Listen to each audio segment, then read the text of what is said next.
الوالدين وكصبي رحمني رحمه الله.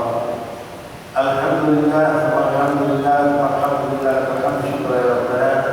Bersyukur kita kepada Allah SWT yang kembali mempertemukan kita, memilih kita, mempertemukan kita dan memuliakan kita. Dengan Allah yang kita dengan taufik dan hidayah sehingga kita mampu bersandar kesalahan berjamaah. Lalu kita lanjutkan dengan satu pengamalan yang sangat dicintai dari Allah, yaitu majelis ilmu dari maghrib sampai ke isya, dan insyaallah salat isya pada kita selesai dengan berjamaah. Ikhwani hadirin hadirat rahimakumullah, pembahasan kita di majelis pada malam hari ini menyambung kembali pembahasan kepada bab sebelumnya, yaitu kita akan masuk terus pada bab yang sangat penting untuk kita pahami. Kalau memang selama ini Bapak sudah benar, alhamdulillah. Kalau ternyata ada kesalahan perlu kita perbaiki. Kalau yang belum kita tahu, kita jadi tahu bahkan belum di majelis ilmu. Ma'asyiral hadirin rahimani rahimakumullah. Pada malam hari ini kita akan masuk kepada bab menjelaskan tentang syarat-syarat sahnya sholat. Pada pertemuan yang lalu syarat wajib sholat. Siapa wajib sholat itu? Yang wajib sholat kepada sudah dijelaskan, itu sholat yang mukallaf, muslim, baligh, berakal, kemudian suci dari haid dan nifas. Lalu telah sampai kepada yang ajaran tentang sholat itu, lalu dia memiliki panca indera yang sehat. Maka sebenarnya yang bertemu masalah termasuk pada pembahasan yang sangat penting untuk kita ketahui dan kita pahami. Bukan untuk dihampirkan, tapi dipahami Bapak dan Allah. Syarat sahnya sholat. Syarat sahnya sholat seperti Bapak mencatatkan ada 10. Yang pertama bisa dikatakan Bismillahirrahmanirrahim. Bab syurut sihhat sholat. Makna syurut sihhat sholat dan sihhat sholat kita bila tawaffar hadhihi syurut min bidayati sholat hatta nihayatiha wa hiya sab'atun. Ada sebagian ulama menyebutkan 7, yang 10 itu lebih menjabarkannya. Syarat sholat ini Bapak dan Ibu harus kita adakan dari semenjak sebelum kita memulai sholat sampai kita masuk sholat sampai selesai sholat. Kalau di pertengahan sholat terjadi sesuatu yang menghilangkan salah satu dari syarat sholat, maka sholat kita bisa menjadi batal. Syarat sahnya sholat yang pertama, syaratul awal ad-duhur waqt. Pastikan kalau sholatnya sudah masuk waktu. Ini pembahasan ringan Pak, tapi dijabarkan agak sedikit perlu dipahami. Sholat pasti kita lakukan setelah masuk waktu. Dan bisa kita sholat Pak dengan waktu yang kita masih ragu. Bisa kebetulan subuh lampu mati, masjid tidak terdengar Pak. Pas kita bangun dan sholat kayak dengan tip itu Pak, namanya masjid tidak terdengar suara. Kebetulan kita juga mungkin kalau ada sumber kabar yang lain bisa memastikan sudah masuk waktu atau belum. Lalu kita mulai pecahnya sudah. Jadi komen pecah-pecahnya tidak bisa. Pecahnya sudah. Tidak bisa, harus ada kepastian sudah masuk waktu sholat atau belum. Contoh maghrib, kita tunggu maghrib sampai sudah keadaan itu sudah mulai agak gelap. Selagi belum kita yakinkan adzan maghrib itu sudah masuk waktu, walaupun masuk waktu tidak terus dengan adzan. Ya, kalau kita memang sudah punya keyakinan, kita punya waktu yang maghrib yang tepat, jam kita tepat, kemudian jadwal yang memiliki juga. Walaupun adzan itu tidak ada, kita bisa mengatakan sekarang sudah adzan maghrib 6 lewat 4 menit bisa. Kebetulan mau masjid terlambat atau bukan masjid di keluarga terdengar dari rumah kita. Kita punya keyakinan. Kenapa? Jadwal aku tahu maghrib itu 6 lewat 4 menit dan aku punya jam tangan, jam HP, jam di rumah semuanya sama. Tapi kadang-kadang Bapak jadwalnya sama, tapi jam beda-beda. Ini ada jadi masalah. Kalau di bulan puasa, ya jadwalnya sama. Kamu atau maghrib jam 6 lewat 4 tapi kamu sempat beda-beda jam atau yang beda. Jadi itu perlu nanti dekat Ramadan harusnya ada keseragaman. Nah sekarang ini masalah bagaimana kalau soal itu sholat ternyata pas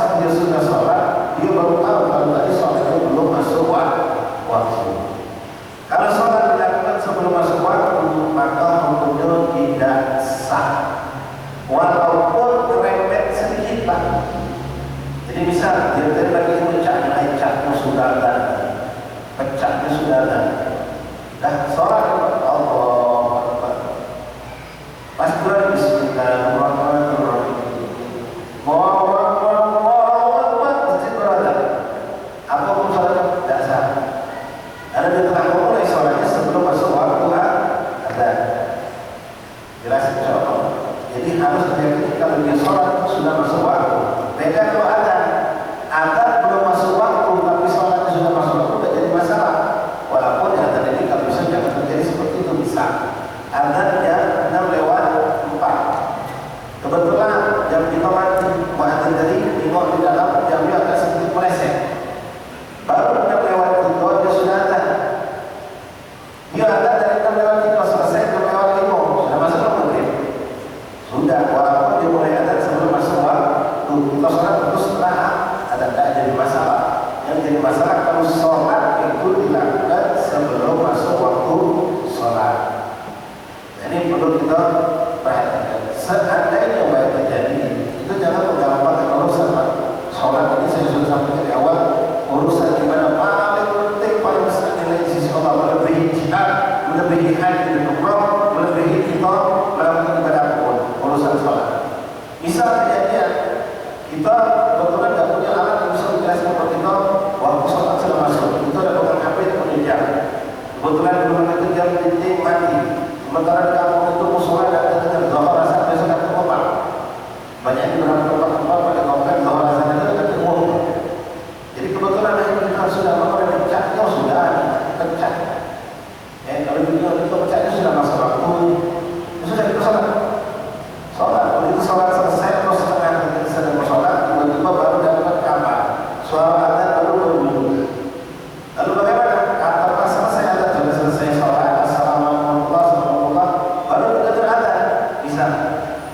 Kalau kita main sudahlah karena lama. Sudahlah karena udah besok sholat tadi terlewat. Kita harus mengulangi sholat. Kita harus mengulangi sholat baru lagi. Karena sholat tadi belum masuk waktu. Jelas insyaallah. Ini penting kita tahu. Nanti waktu sholat itu tergantung lagi ada yang sholat dari sabab. Sholat karena sholat waktu semuanya ada waktu. Kita bisa lihat istirahat. Beristirahat dengan melihat keadaan alam. Ya, maghrib kemudian meja merah sampai redup. Siang tadi kalau bapak tadi waktu istiwa itu matahari di atas mengatakan kalau boleh saya bikin. Cuma itu tidak perlu merepotkan. Cukuplah itu saja panduan jadwal yang sudah dikeluarkan oleh Departemen Agama atau Masjid Agung seperti itu terpaduan. Sudah mereka bertanggung jawab dengan jadwal yang mereka buat itu kita sholat untuk itu mereka. Mari sahabat yang berkumpulan. Kalau sholat yang lain perlu kita ketahui juga mengenai zat isyraq atau zat wadah seperti sholat sunnah isyraq yang pernah kita bahas waktunya jangan sebelum masuk waktu. Kalau setelah masuk waktu lewat perjalanan berapa menit itu masih boleh kita melakukan sholat sunnah isyraq. Kemudian sholat duha itu waktunya juga ada ditentukan setelah masuk isyraq sampai sebelum waktu zuhur. Artinya dari sebelum zuhur itu sampai 5 menit sebelum ada masih boleh ditutup kalau sholat duha. Boleh memang di antara jam 8 sampai jam 10 pagi. Kemudian ada yang sholat itu berlaku bukan waktu dengan waktu tapi dengan perbuatan. Ini dalam lagi kita insya Allah ketemu banyak usaha kafiat Pak. Sholat tarawih dan sholat witir. Sholat tarawih itu waktunya di waktu isya. Tapi ini penting setelah melakukan sholat isya. Kalau ada sholat belum melakukan sholat isya, kalau dia ikut datang ke masjid terlambat, sedang sholat mulai sholat tarawih, dia belum sholat isya. Lalu dia ikut sholat tarawih, maka tidak sah sholat tarawih. Walaupun sholat tarawih itu memang dilakukan di waktu sholat isya. Perlu diketahui beberapa kita masih ngomong tentang berkata itu disampaikan Allah pada Ramadan. Sholat tarawih itu sama dengan sholat isya. Tidak harus di awal isya. Itu kan besok ada isya, sholat isya, sunnah ba'diyah, lalu sholat tarawih. Seperti sholat isya bisa kita lakukan jam 10, jam 11, jam 2, jam 3, seluruh pun kita boleh melakukan sholat isya. Nanti belum keluar, belum sampai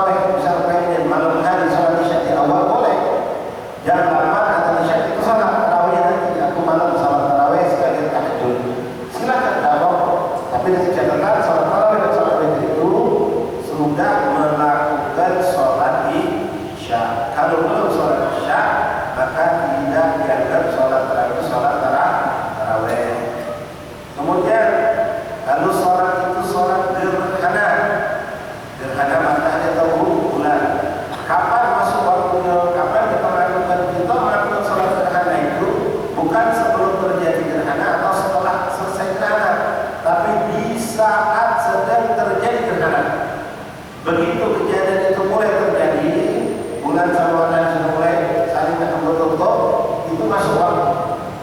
Panjang waktu kadang-kadang sampai 1 jam lebih. Selagi masih belum terlepas, maka hukumnya sholat itu masih bisa ditolak untuk sholat gerhana. Itu waktu kita perlu ketahui bahwa hadirin Allah ini masuk waktu sholat. Nah, seandainya syarat-syarat ini termasuk waktu, kita ketahui ternyata salah itu setelah sekian hari kemudian. Bisa kita tidak paham Pak, kita tanya kalau ada di Medan maghrib kita lewat 4, bisa. Kebetulan kita berangkat ke Medan, di Medan Jawa kebetulan kita lewat 20 baru ada, bisa. Kita kalau bodoh begitu tadi, kita masuk hotel, kebetulan masjid tidak ada di sana, jauh, lalu kita berpatokan yang lempar 6 lewat 4. Ada memang yang paling sedikit lewat 10 sudah ada, maka di sana kita lewat 20. Dua kita sholat di sana dan waktu yang seperti itu. Setelah kita balik ke Medan, baru ditambahkan kalau bahwasanya kemarin itu kita sholat tidak masuk waktu, belum masuk waktu. Lalu bagaimana hukum sholat itu? Semua sholat itu batil, tidak sah dan wajib diqadha. Walaupun tahu setelah sekian hari kemudian atau sekian minggu kemudian, ini tetap wajib diqadha. Kalau kita yakinkan ternyata kemarin kita sholat di luar waktu, sebelum masuk waktu atau setelah keluar waktu sholat, kita nyangka masih ada waktu, ternyata sudah lewat sama. Dan syarat yang kedua, istiqbalul qiblah, ngadep kiblat. Sholat di waktu, sholat wajib, sholat sunnah harus ngadep kiblat. Kecuali nanti ada istisna pengecualian. Sholat sunnah yang dilakukan dalam keadaan musafir di atas kendaraan yang berjalan, ini boleh tidak ngadep kiblat.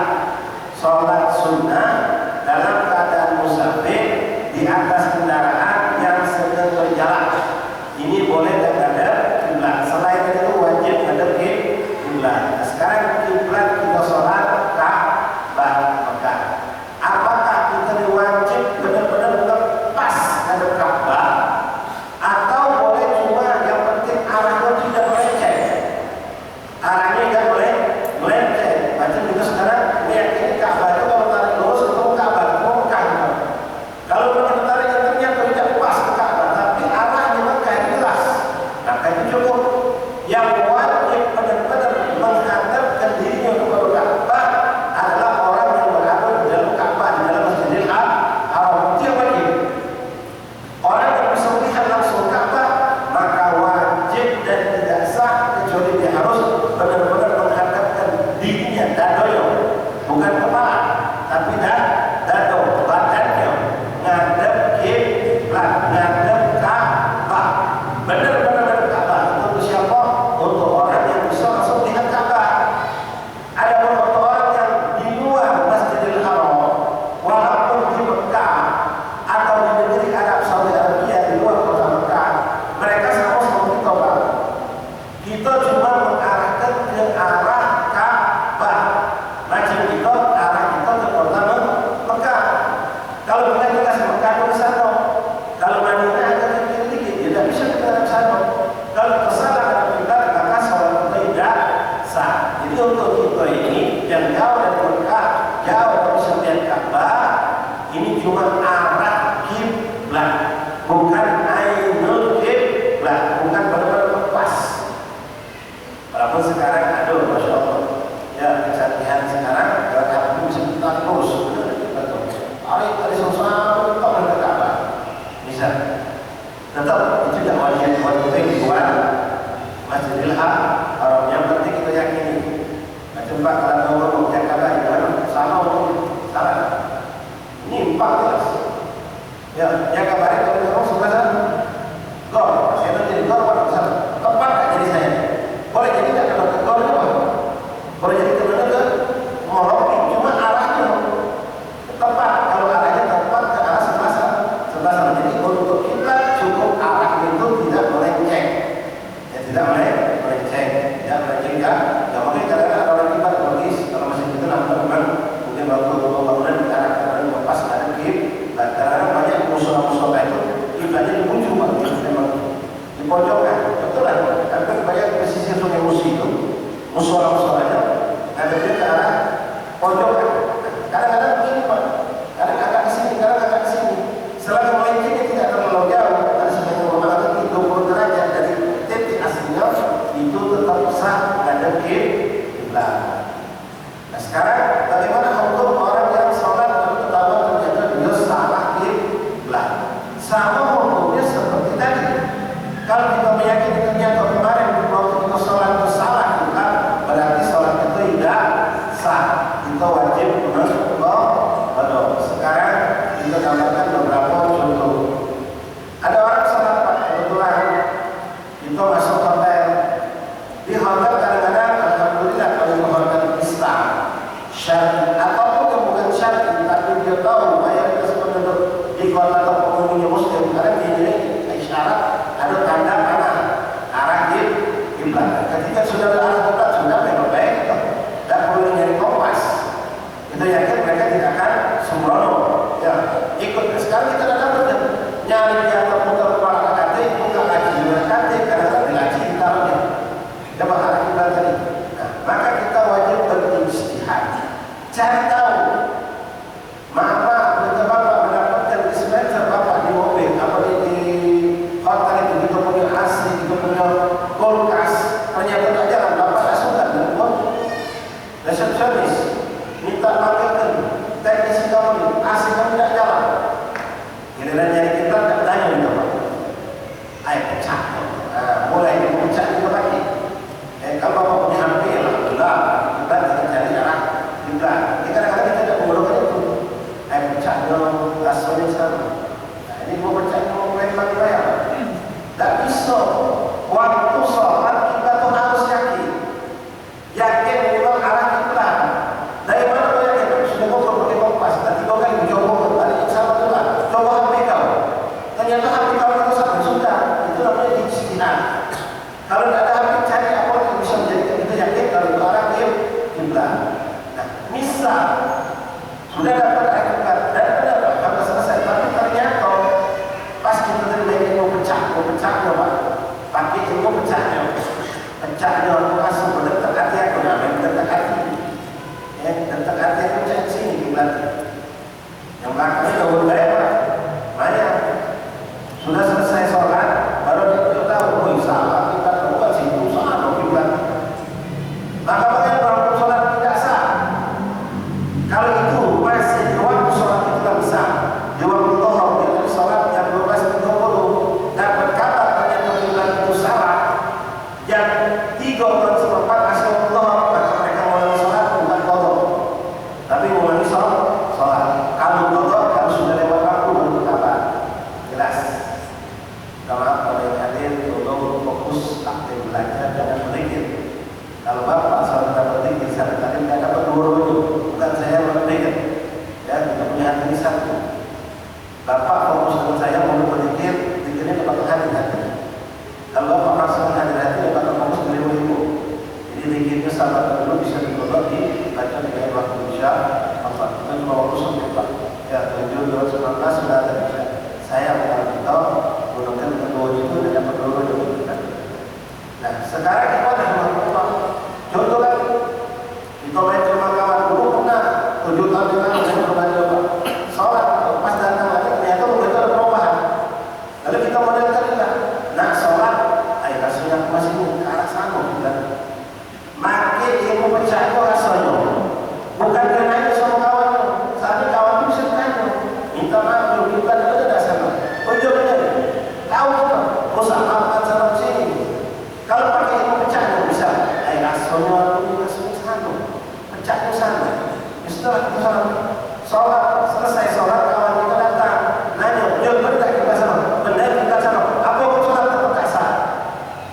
Hukum sholat itu tetap tidak sah. Atau bukan dengan keyakinan. Pecahnya. Artinya masih ada terang. Walaupun ternyata benar. Sama dengan hukum waktu sholat itu. Pecahnya sudah masuk. Sudah masuk pecah. Tidak ada ijtihad. Tidak ada yang bertanya. Lalu sholat, selesai sholat baru mengatakan sudah masuk sholat, sudah ada waktu tadi. Apa dah kita sholat sudah masuk waktu. Tetap tidak sah. Wajib pulang. Kalau bukan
seandainya jadi seperti tadi waktu di bulan Januari kita mampir ke hotel itu atau ke rumah kawan kita lah, gampang. Kita sholat sama Januari itu mengarah kita ke sana. 6 bulan kemudian kita mampir lagi ke rumah itu, dikasih tempat kamar yang sama. Begitu kita nak sholat, kebetulan sahih mereka masuk. Ini kita kiblat ke sana, kenapa? Sana kiblat ke sana, masih kiblat. Maka kita sholat itu 6 bulan yang lalu, 3 hari kita sholat, ngadap ke sana, ternyata kiblat ke sana, tak sah. Walaupun 6 bulan kemudian ketahuan, tak sah dan wajib diqadha, wajib diqadha. Kenapa? Karena sholat tidak ngadap kiblat. Jelas, insyaallah. Ma'asyarul rahimahillah. Nah, beda sekarang kita sholat di kendaraan. Kalau sholat di kendaraan, untuk sholat wajib, baik kendaraan darat, bus, kereta, atau laut, kapal, atau pesawat udara, itu untuk menjadi sah dan tidak perlu diqadha. Namun kita tidak berhadas berlaut, punya wudhu sempurna. Ya, bersuci itu sempurna, untuk awalnya sempurna. Tinggal masalah ada kiblat. Ketika kita tak berdiri tak mampu, karena syarat sholat berdiri tak mampu, boleh dong kita sholat di kapal, kita ngebut pakai pesawat apa lagi, tak mungkin. Nah, untuk sholat dulu. Dan sekarang kita bahas masalah kiblat. Gimana hukum sholat kita? Kita wajib sholat mau di pesawat, mau di kapal, di perahu, dimanapun wajib sholat. Ketika memang sudah ada kebutuhan untuk sholat wajib, dan tidak ada kemungkinan kita untuk sholat di daratan. Macam naik kereta itu perjalanan dari Palembang ke Lampung, masuk subuh masih perjalanan, tembus jam 6:30, jam 7 kalau sampai di Tanjung Karang. Subuh kita di kereta, wajib kita sholat. Kereta tidak berhenti untuk sholat, wajib kita sholat. Sekarang perlu tak syarat? Tidak terpenuhi. Sekarang masalahnya bisa bukan masalah kaki duduk, bukan masalah pakaian berlejis, masalah yang lepaskan kiblatnya. Bagaimana nih kiblat sholat? Kereta itu jalannya kereta itu keren. Nah, sekarang kita carilah posisi minimal apa hadis ibu kejar takbiratul ihram dan kiblat. Setelah takbiratul ihram silakan ikutilah jalan kereta yang putar-putar tak jadi masalah. Kuncinya di takbiratul ihram. Jadi kita punya alat kompas atau kalau pesawat biasanya kalau pesawat yang pulang untuk luar negeri itu kadang ada layar posisi yang mereka mau umroh ya haji, biasanya kita dapat panduan dari layar itu. Dari dalam hobi nengok TV, nengok film, bukan nengok arah kiblat. Kadang-kadang pesawat ada keterangannya, pesawat ini Mekah, ya kan? Nah, pesawat lagi ada Mekah. Disitulah kita cepat takbir sholat. Allahu Akbar. Duduk posisi kita mungkin tegak kan? Boleh, sah. Kalau memang tak mampu berdiri, kalau tak berdiri bisa jatuh. Dan juga tak bisa rukuk, tak bisa sujud. Ini perlu dipelajari bagaimana sholat ketika di kendaraan. Kita seperti bus, tak bisa rukuk, bisa sujud. Pesawat tak bisa rukuk, bisa sujud. Maka kita sholat. Ketika kita yakin ini, keterangan itu ada Makkah sana. Pesawat dengan kepalanya menuju ke arah Makkah. Maka kita takbir Allahu Akbar, sholat lagi. Begitu kita dapat sedekah atau belum? Dan ada kiblat terus untuk sholat kita sah dan tidak perlu diqadha. Tapi dengan catatan tadi wudhu sudah punya, untuk awal sempurna, dan tidak ada najis di badan kita. Yang kita bahas sekarang masalah kiblatnya. Tapi kalau dia tidak ada kiblat, kita sholat wajib diqadha, wajib diqadha. Kecuali satu sholat. Apa itu sholat sunnah? Sholat sunnah yang pertama kriterianya, pertama dia sholatnya sholat sunnah. Kedua dalam keadaan musafir. Ketiga di atas kendaraan dan kendaraannya sedang berjalan. Dengan 4 kriteria ini maka kita bebas sholat tanpa ada kiblat. Bebas tanpa ada kiblat. Misal bapak betul naik bus. Begitu naik bus, kita teringat ya Allah, ini jam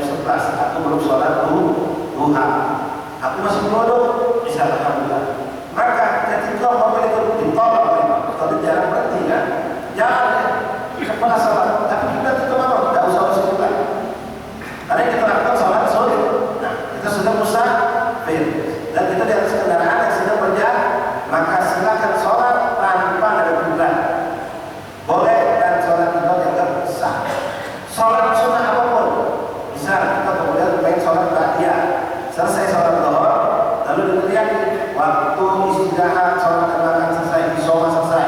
Silakan penumpang bus, BTK, nomor 4 di belakang untuk naik kendaraan kembali karena perjalanan akan dilanjutkan. Nah, itu naik bus belum sempat sholat, iya, belum sempat sholat, iya, bisa. Itu tidak kayak lepas sholat ini. Maka ketika bus itu belum berjalan, itu boleh sholat sunat, tapi pastikan arah kiblat. Ketika bus itu belum berjalan, maka wajib ada kiblat. Kalau kita pengen sholat sunat, nah, tapi kalau dia sudah jalan, walaupun jalannya raya, apalagi jalan kencang, maka silakan sholat tanpa harus mengetahui di mana arah kiblat. Jelasnya, masjid ke sana, tapi kita masjid sebelah sini ada ke sana, tidak jadi masalah. Tapi kalau bus itu, mobil itu, kendaraan itu belum berjalan, maka wajib kita arah ke kiblat. Jelas, insya Allah. Ma'asyiral ikhwan hadirin rahimahullah. Jadi syarat yang kedua adalah istiqbal kiblat, menghadap kiblat. Tidak baca-baca ilmu pecah-pecahnya, ya harus dengan don yang kuat berdasarkan atau keyakinan. Alhamdulillah banyak yang bisa dikenalan seperti kompas tadi. Arah kita bisa kita dapat kita pergi, HP bapak, HP saudara kita, teman kita tiga arah itu sama, tidak ada error, sama kalau sudah ini bisa bukan kawan itu sudah. Selongongan ada beberapa sama, arah kita sama, maka boleh dilakukan. Itu adalah sah menuju ke arah kiblat. Jelas insya Allah. Ma'asyiral hadirin rahimahullah. Pertama, masuk waktu sholat, baru kita boleh sholat. Kedua, menghadap kiblat. Ketiga, taharatu anil hadatsain, suci dari dua hadas besar, hadas kecil. Kalau mau hadas besar, mandi dulu. Kalau mau hadas kecil, berwudu dulu. Kalau seandainya berwudu tak bisa, lakukan tayamum. Mau mandi wajib tak bisa, tak ada air atau tak bertemu air, maka angkat hadas dengan cara bertayamum. Kalau kita sholat bapak, selesai sholat, tak balik ke rumah baru kita punya, aku tadi lupa, aku masuk masjid tadi, itu berdepun. Maaf ya, buang lagi. Pas aku nak ke musola, nak tempat wudu, ketemu si Ujang ngajak kelakar. Begitu selesai kelakar, omat aku langsung masuk masjid balik. Wudu. Padahal sudah batal, buang lagi tadi. Teringat pas balik, bagaimana aku sholat kita? Tidak sah. Tidak sah. Jadi Bapak, kalau masih di waktu itu sholat isya, sholat isya sendiri sampai ke rumah pas nanti itu berapa jam 10, silakan. Jam 2 malam yang penting sebelum masuk waktu subuh cepat lakukan sholat isya. Karena kita masih punya kewajiban saudara besok dengan kodok tak bisa. Karena waktu sholat masih ada. Nah sekarang yang jadi masalah ini pentingnya berilmu Pak. Ya. Kalau kasus ini terjadi pada seorang imam sholat, nah, berapa ya? Imam kawan. Misalnya si Ujang tadi pas kasus seperti tadi, dia buang angin, dia mau ke kamar mandi ketemu dengan Pak Imam. Namanya Usman, kata si Ujang tadi jadi imam. Ketemu Usman ngobrol, pas ngobrol atau Omar. Ngerasa si Ujang tadi jadi imam, langsung masuk lupa itu nanti kamar mandi. Sudah selesai sholat, Assalamualaikum warahmatullahi. Assalamualaikum warahmatullahi. Baru teringat. Nah, tahu aku imam sholat tak punya. Bagaimana hukum sholat? Pertama, bagaimana sholat berjamaahnya? Hukum sholatnya dia tidak sah, tapi hukum sholat berjamaah tetap sah. Dengan catatan, jangan ada yang tahu. Jangan ada yang tahu, karena nanti kita masuk syarat sahnya sholat berjamaah. Tidaklah makmum tidak tahu kalau imam ini ada sesuatu yang membatalkan sholat. Misal dua contoh, kita tahu baju kita ada darah, sarung kita terkikis, kucing, cucung kita, ya kita pakai sholat. Selesai sholat kita ya Allah, di sarung ini kalau kencing, cucungku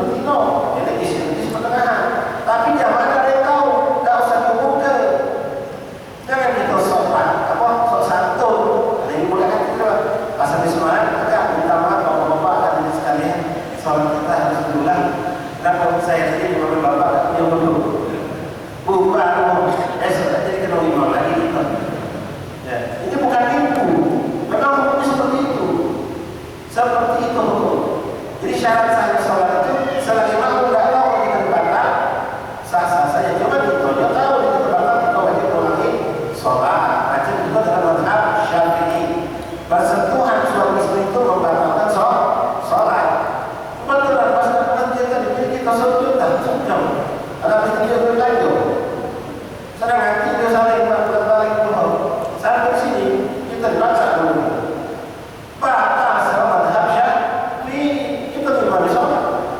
Pas habis dimana sholat, kebetulan ada kita tahu kalau supaya kita. Oleh sampai dulu aku ngomong papa kan jadi mama saling sama papa. Ulang balik pulang. Apa papa jadi imam? Ujungnya kan apa mau ngapain sekarang? Oh, itu ngapain sekarang? Langsung ngapain sekarang sholat? Kacau loh. Jadi bagaimana hukumnya? Sholat semua jamaah sah. Sholat dia. Nah, sekarang apa sholat anaknya? Batal dulu. Kenapa? Karena dia tahu bahwa dia tidak sah sholat. Nah, anak jangan ngomongkan. Kalau anak cerita sama orang jamaah semalam, papa tidak sah sholatnya. Apa papa sedang makan, mama lagi. Nah, dia yang dengan tahu tidak sah kalau sholat. Jadi seperti itu. Nah, sekarang kasus kadang-kadang terjadi. Ini masalah najasah. Kalau masalah kita tidak punya wudu ini tidak kejiwaan. Mau punya wudu sama punya wudu tidak kejiwaan. Walaupun ada orang-orang soleh yang diberi Allah kemuliaan, itu bisa membedakan bahwa punya wudu sama punya wudu itu beda. Itu orang soleh mengaku bersih pada penanganan yang haram, apa kata di wudunya untuk taat kepada Allah. Sampai dia bisa membedakan. Wong kafir sama muslim. Walaupun orang kafir pakai peci, dia tahu dia kafir. Ada itu orang soleh yang dimuliakan Allah seperti itu. Mau punya wudu sama punya wudu dia bisa membedakan. Nah sekarang wudu bisa tahu ini berbedanya dari syarat darinya najis. Misal syarat sholat kita sholat, misal saya jadi imam, di belakang saya ada 3 orang makmum. Sebenarnya ada 200 sholat. Begitu saya selesai sholat, assalamualaikum warahmatullahi wabarakatuh. Kebetulan 1 orang makmum di belakang melihat di telapak kaki saya ada cecek. Saya ingin cecek. Saya tidak bisa mengambil sholat saya bahwa ada tidak sah. Maka makmum ini kalau berilmu dia tidak akan umumkan sama jamaah sholat itu dah sah makmum imam kakinya ada cecek ke dia. Itu makmum yang bodoh, tidak berilmu. Kalau dia berilmu tidak dibikin gaduh. Kenapa? Syarat sholat berjamaah itu yang tidak sah cuma yang tahu waktu batal. Sementara orang yang tidak tahu dia kan selesai sholat besi.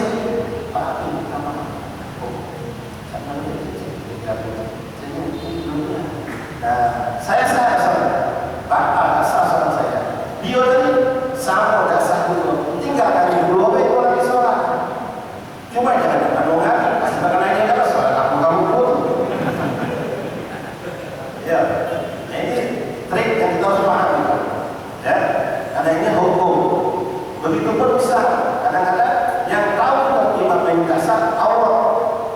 Ada imam pakai sepan imam, ternyata mah berada paha itu jahitannya lepas, jahitan kain, sehingga makmum tidak sengaja terjingung paha imam terbuka, kan Allah terbuka ketika sholat batal. Maka makmum yang bijak yang paham, dia tidak dihebohkan, dia akan memberikan kabar kepada imam di sampingnya setelah jamaah bubar, minta maaf imam, nanti kalau tidak salah imam minta maaf, imam tidak sengaja jahitan sepan lepas terbuka. Ujungnya maka si imam batal sholat, yang tahu batal sholat, yang tak tahu aman. Jadi tidak perlu ngomong ke kadang-kadang yang tak paham seperti itu. Ya, ada lagi kasus Pak, jadi kita sayangkan sedikit luar bahasa. Kami sudah sering sampaikan kepada rekan-rekan kita yang bukan tahfidz Quran. Indah Pak, kita bangga, kita bersyukur di Indonesia pada umumnya